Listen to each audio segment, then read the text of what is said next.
Dans ce chapitre, je vais traiter des principaux produits découlant d'opérations réalisées par l'entreprise. Maintenant, vous le savez, les produits sont décomposés en 3 niveaux: exploitation, financier et non courant. Commençons par les produits d'exploitation. Ils correspondent à toutes les opérations d'exploitation effectuées par l'entreprise durant un exercice et lui permettant de générer des gains. Ils ont pour origine principalement la vente de marchandises ou de produits fabriqués par l'entreprise. On parle à ce niveau des ventes de marchandises et des ventes de biens et services produits. Leur origine peut également provenir de l'encaissement de subventions d'exploitation émanant des pouvoirs publics ou de tiers en liaison avec l'objet social de l'entreprise. Je m'explique. Les subventions d'exploitation représentent pour l'instant des aides financières reçues en vue de compenser certaines charges d'exploitation ou bien pour faire face à l'insuffisance de certains produits d'exploitation. Deuxième type de produits, nous avons les produits financiers.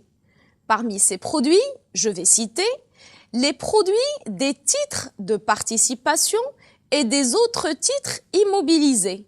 En l'occurrence, le dividende sur les titres de participation que possède l'entreprise et l'intérêt sur les obligations acquises.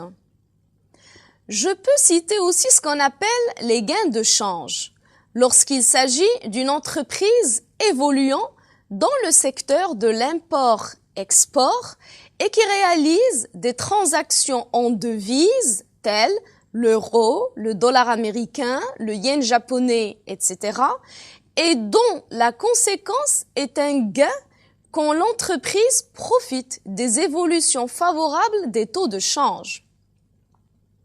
Nous avons également les revenus de placement ou intérêts et autres produits financiers.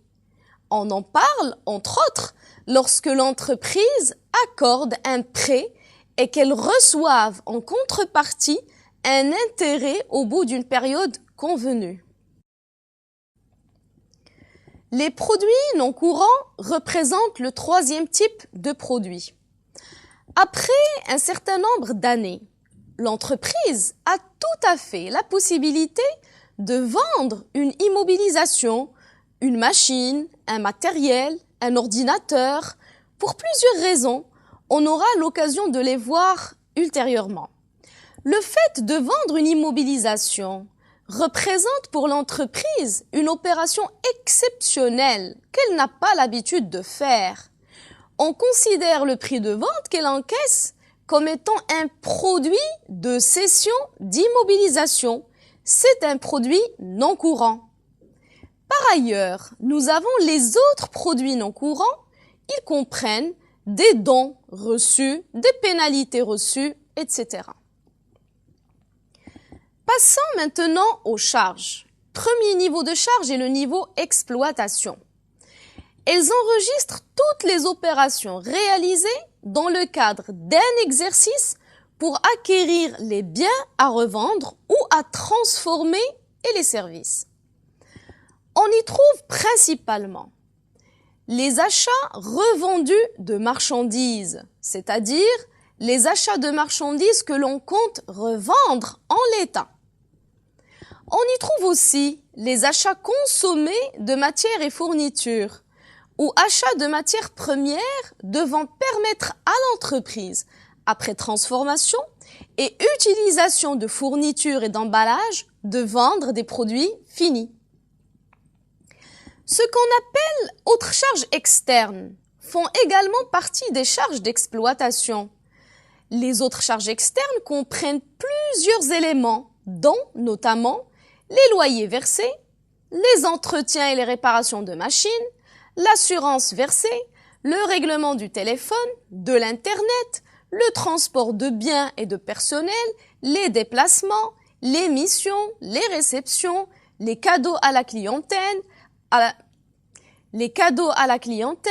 les frais postaux, les services bancaires, etc.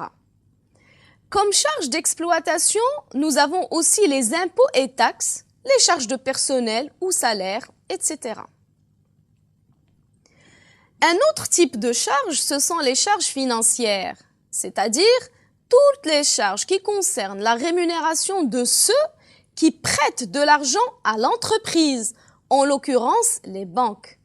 On parle dans ce cas de charges d'intérêt. Nous avons également les pertes de change. Contrairement aux gains de change qui résultent, comme nous l'avons vu tout à l'heure, d'évolutions favorables des taux de change, cette fois-ci, l'entreprise peut perdre de l'argent en raison d'évolutions défavorables des taux de change. Dernier niveau de charge, ce sont les charges non courantes. Il s'agit d'abord de charges supportées par l'entreprise lors de la vente d'une ou de plusieurs immobilisations. Pour l'instant, je vous demande de retenir la dénomination valeur nette d'amortissement des immobilisations corporelles. Là aussi, on aura l'occasion de les traiter très en détail ultérieurement.